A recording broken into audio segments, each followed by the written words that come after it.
Hi, welcome to the National Critics' Choice Online News, and today we have a very special guest with us. That's none other than Mr. Raymond Bechard from Connecticut, USA. And Mr. Bechard is an author, television producer, and human rights advocate. And he has worked to end injustice against all people for over 20 years now. And Mr. Bishop often advises social justice organizations in their mission to bring hope and encouragement to the world. And he also published a recent book called The Berlin Turnpike, a true story of human trafficking in the United States. And many other books as well that he has written related to this issue. And today we're going to discuss about the book that he has written and also what he's going to do next. Mr. Bishop, thank you for joining me. Thank you so much for having me, Robin. Yes. Now, Mr. Bechard, tell us behind your project, the Berlin Turnpike.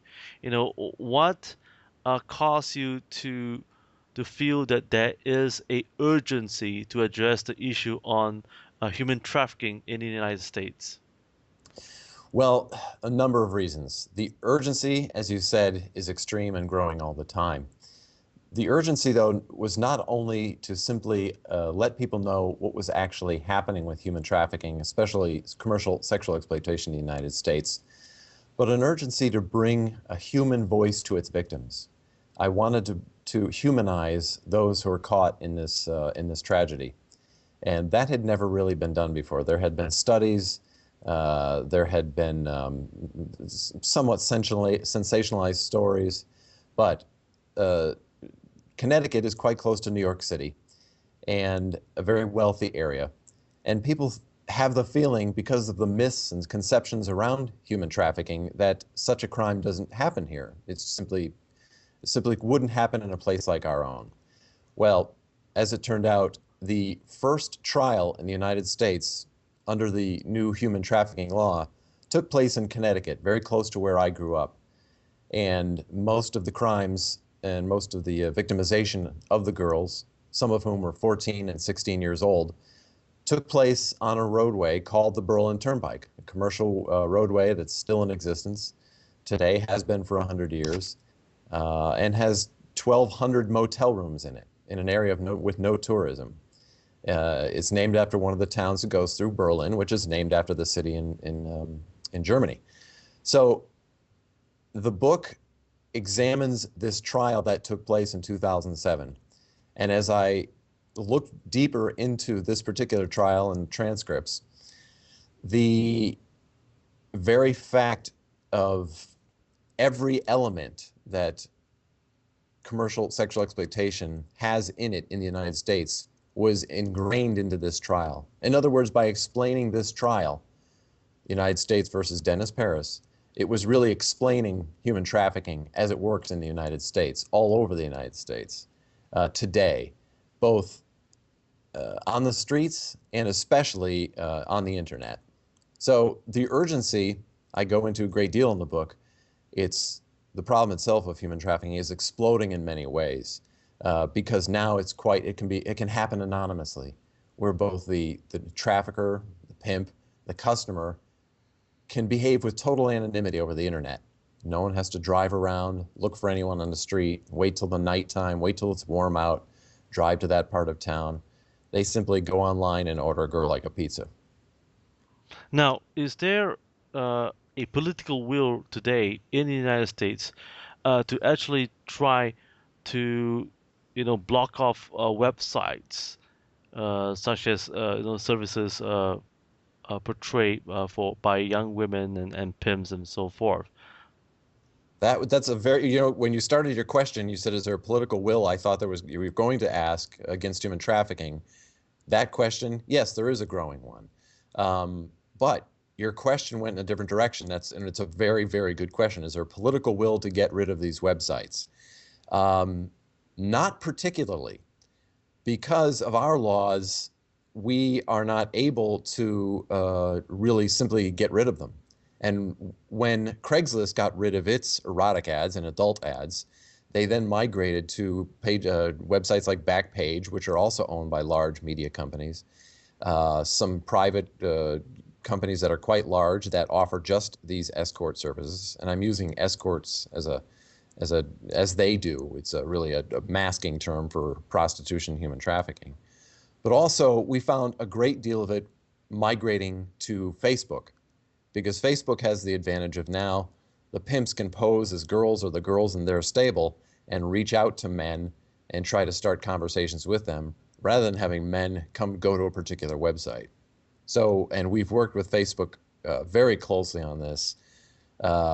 They are not terribly cooperative because along the way we found a great deal of evidence of a very specific form of human trafficking, and that is child pornography, which is for the first time in history, those who pedophiles whose currency is images and videos of children, they're now able to use Facebook to trade and contact one another openly, and do so quite a bit. Now, there's a question actually from Singapore, and that is, dear Mr. Bechard, do you have any evidence that the government in the United States is trying to push human trafficking illegal? Yeah, we do have a law against it, a federal law against human trafficking in the United States. It's called the Trafficking Victims Protection Act. And it's a rather extensive law. It was passed in 2000. And this trial that I mentioned previously that I write about in my book was tried under that law. The law also specifies that the U.S. State Department puts out reports on every country around the world and what they're doing as far as human trafficking and to fight it around the world. So that's our federal law. And what's happening now is each of our 50 states is also beginning to address the area of human trafficking.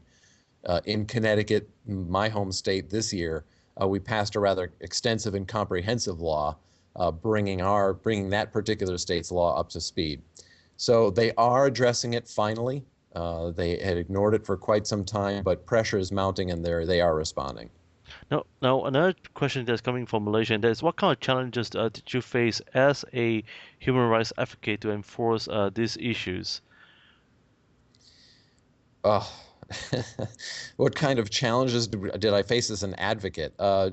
It's extraordinary. One is the victims themselves don't self-identify as victims.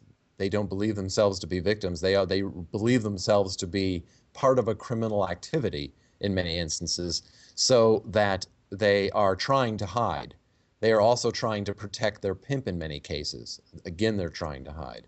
So when you are, if those advocates who work with people who are hungry or perhaps in danger of a particular disease, those victims are very easy to find and locate. It's just a matter of getting to them. These victims are hidden under a number of layers, and they are trying themselves to hide away. There are also a number of challenges from society and from culture who don't believe that the problem exists. Sometimes you get pushback from governmental officials or law enforcement because they don't want people getting in the way of an investigation or whatever their agenda might be. So really, it's a very difficult fight with many obstacles from several very diverse directions, both from the victims and from those who really could be doing more to help them. Now, another question that is coming in from Indonesia, a human rights group. The question is, dear Mr. Bechard, how did you keep yourself going and encourage yourself to see this entire process through, and and how long did it take you? Was it 20 years? Well, I've been working with human rights issues for about 20 years. I started with human trafficking about 10 years ago, and it is a very fluid issue. So when I think of where my mind was and my set of knowledge was 10 years ago and where it is now, I've had to try to stay with the issue almost on a daily basis because it changes so often and so much. And every day I learn something new, some new facet of it, some new ways that the criminals are working, some new perspective on it. It's extremely important in any human rights issue to keep an open mind constantly, or you're going to miss something. So that's really the challenge, is that if I'm going to truly address this issue, I need to open my mind to, and curiosity really to explore every possible perspective there is. Not just think like a criminal, but think like a victim, but uh, try to explore it, trying to explore something that's deeply hidden. So, it's not an easy issue to address. However, it changes so often, you really can't let it go for very long, or you lose track of it. Another question that's actually from a law enforcement agency, and they don't want to be named. Yes. Uh, and this is from a Southeast Asian country, and it says, "Dear Mr. Bechard, what advice can you give us uh, to help us to reinforce our laws and also to prevent human trafficking? Uh, and could you give us some statistics of what's happening today in the United States?" Two very good questions. I will try to address them both. What can that person do they're in a Southeast Asia country? Um, right now, the U.S. State Department has in each of its embassies someone assigned to the issue of human trafficking in every embassy around the world. If someone in law enforcement were to get a hold of that person and ask for assistance, training in a way that makes sense for their particular country, they'll get it, because that's why that person is at the embassy. They are there to help the people of of every specific nation to battle human trafficking in that country. So that's no matter what the country is, that person is there at the embassy. It's just a matter of locating them, and they can do that by contacting the embassy directly or this Department of State in Washington. Now, as far as statistics in the United States, they're very easy to find, however, impossible to verify. The methodology is questionable.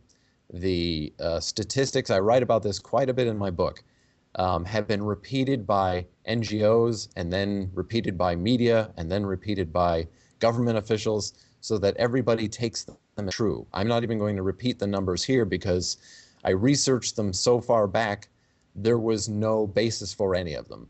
So it's extremely difficult issue to quantify, simply because, as I said before, it's a hidden problem, even difficult to define. So I would give the advice to carefully question any statistics anyone puts out there or throws at you as though they were true and valid. There's really no way to tell. Now, there's another question that's from the library, the National Library, in Southeast Asia, and that is, dear Mr. Bechard, could you tell us what drives you the passion to actually write this book, The Berlin Turnpike, and was it because of a incident that happened to you or your life experienced by a friend or yourself? Sorry. No, I understand. No, it really wasn't anything personal that happened to me. The most personal it gets is that all of these crimes took place in the very small town where I grew up. However, that's not what started me on the road to trafficking. What really did it was I had worked for a number of NGOs around the world and had seen the issue of trafficking without even really knowing how to identify it or what to call it. Then, back in New York, we were doing a video documentary about a foster mother who was taking care of a little girl who was 5 years old, who was HIV positive, and whose mother had been a crack addict in New York City and tried to sell the little girl for 200 American dollars on the streets of New York. And a city worker who was in charge of this wonderful foster care and foster mother looked at me very nonchalantly and said, "This happens all the time. She's one of the lucky ones." Now, this was a 5-year-old girl who had HIV. She did not make it to her 7th birthday, and she was calling her one of the lucky ones. And that's when I began to explore the extent of this problem, how close to home it was. And as I looked more deeply into it, I realized nothing was being done. And the most tragic element was, as I said earlier, No one was listening to these victims, not law enforcement. Many of the NGOs weren't truly listening. And where I grew up, Harriet Beecher Stowe, her home is quite close to where I grew up. Harriet Beecher Stowe wrote Uncle Tom's Cabin here in the United States, which really humanized the African American slave in the United States in the 1850s and really gave a voice. And I thought someone needs to do that for these victims as well, who are truly being held in slavery. So I sort of went off of her inspiration in writing this particular book. Now, moving forward, there's also another issue of child trafficking, Yes. and also you also wrote this particular book, Unspeakable: The Truth Behind the World's Fastest Growing Crime. This question comes from actually from a individual who do not wish to be named, and that is, dear Mr. Bechard, could you tell us how serious child trafficking is today's world, and what can it be done? Is there a strong agenda on your table today? A strong agenda to fight it. It is growing, I can say that. Uh, Child trafficking gets a great deal of the attention, as it should, because children are being exploited not just sexually around the world, although they are, but they are exploited deeply for forced labor, domestic servitude, child soldiering, forced marriage, even organ harvesting. And this whole issue of forced labor is the topic of my next book, which is called Supply Chains. And in it, I explore not only how adults are exploited in forced labor, but many children are as well. The very fact of the matter is, this is nothing new. This has happened throughout the history of humanity, simply because children are very easy to manipulate, they're very malleable, and very, very inexpensive to use as labor. And quite frankly, with today's population and the poverty in which many of these children come, they are very disposable as well. When I do lectures, I often tell people, if you've drank coffee, eaten chocolate, if you're wearing a diamond, if you've eaten shrimp, if you're wearing cotton, chances are something you've done today has been touched by a slave. And many of those slaves are very young children. Now, countries are beginning to address this problem and have so in the past 10 or 15 years. However, we have a very, very long way to go. It is probably not going to be governments that solve that problem. It's going to be consumers who demand that their products are produced from fair labor practices by adults in clean conditions, safe conditions, where they're being paid a fair wage and children are not exploited. Now, speaking about exploitation, we have a question from the university, and that is, in your expert opinion, what kind of recommendations can you give to policymakers, as well as the commercial sector, to reinforce this issue? Policy recommendation, certainly. Yes. There are, well, of course, that's an extraordinarily large question, because it depends on what particular issue we're talking about, whether it be sexual exploitation or forced labor. However, I will say that it is important not to take information that is simply being passed along as viable, simply because it's been around for a while. People need to truly see what type of conditions are leading to victimization in the streets, as we say. Why are victims and where are victims coming from? How are they being created? They need to get to the very roots of these issues. Are the parents selling them? Are there lines of political corruption? Are there companies that are benefiting from this in some way down in a supply chain from a major manufacturer or retailer? Really, in each region, there has to be a dedicated group of very smart, very educated, very energetic people who have the authority and responsibility to get to the very heart of these matters and look at the truth, the underlying truth of what's causing them. Uh, of course, we do a great deal of this work and working with groups to try to find out what those root causes are. And I'd be very happy to speak to anyone who's trying to do that and offer counsel as well. Well, could you tell our viewers how do they could or could they get more information from you? Do you have a website or or, Certainly. or Facebook? It's the book itself is theberlinturnpike.com, and you can simply reach me by writing ray@theberlinturnpike.com. And there you go, folks. And also, please, could you tell us what's your next project is going to be? Because we heard that you're producing Honor Bound, Yes. and so what's in it for you? Well, it's interesting. It almost pertains really to your last question about what can be done. And when I was in Iraq with our troops, with the U.S. troops in 2009, uh, I realized that many of the international security assistance for which the coalition forces were doing humanitarian aid outside of the purview of their mission.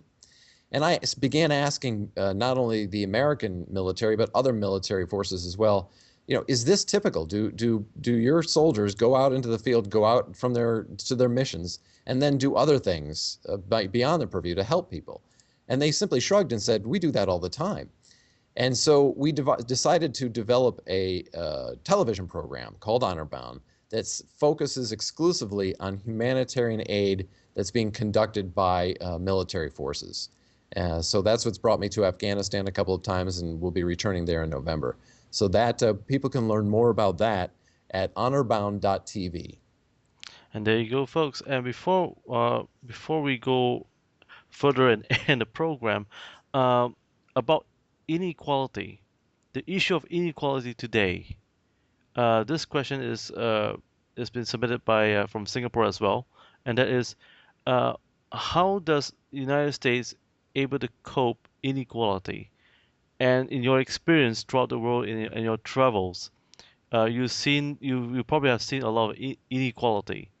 You Yeah. know, that has caused family divides and even to the point where human exploitation is involved. Yes. Yeah, uh, so in your perspective and in your definition, how can policymakers and NGOs are able to balance this issue? How can we resolve inequality? Ah, it sounds like an oversimplified answer. I give it quite often, but I've heard it a long time ago. I questioned it. I looked into it, and it really is educate the girls. When a society begins to uh, educate the females, it lifts the entire society. It lifts the equality. It lifts the justice system. It lifts the economics. It lifts the families. If those societies and cultures around the world that are experiencing an inequality, if I were to just had 2 moments, which I do, to give one answer, um, somehow put aside what you think is best for the future of your children and educate your girls as well as your boys early. So do you think the future of the young girls are the future leaders of of tomorrow? Oh, can you imagine the the loss of leadership, of ideas, of inventions that that our humanity has experienced because we have not allowed girls to be educated and to bring those ideas to the world. Half the population has been oppressed, has been silenced, has been literally beaten into silence. And we've lost that intellectual brain trust. All the art, all the writing, all the paintings and sculptures that could have been brought in the centuries past by females, but they simply weren't allowed to. I'm simply saying it's about time we allow half the population to show us what they can bring to humanity. So what kind of future do you think we will see in the next 5 to 10 years? Do you think that that there was going to be a shift will the world see the first female president from the United States? Oh, wow, that is not an argument I'm getting into, Robin. I think I think the world will see a United States female president. I truly hope so. Um, but it is beginning to change. However, the massive change I think that needs to happen globally for females to come into leadership, uh, to be true equals on an individual basis, not just a few cases here and there of women CEOs or women in politics, but I mean a true equality of their leadership, their opportunities, their access to opportunities. That will take, I think, a massive culture shift, and those have happened in the past very quickly. I'm truly hope that the generation of young women that are being brought up now will be exposed to enough opportunity that they demand access to it. Now, if you had a magic wand, uh, right now, just one wish that you're given, what would be that one wish that you wish for? um, if I had a magic wand, you know, I think war is insanity, and I think the people who are exposed to it have to put themselves in an insane mindset, even if they're smart. In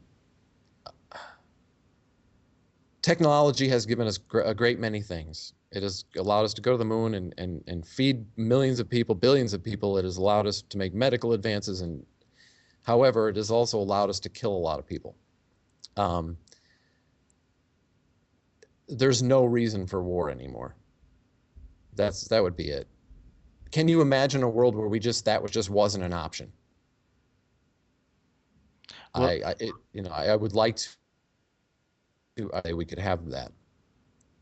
well, Mr. Bechard, thank you for sharing with us here at the National Critics' Choice. And viewers, please take note that Mr. Raymond Bechard has his book now available online, The Berlin Turnpike, on Amazon.com or at your nearest bookstore, uh, and even probably at your church if there is.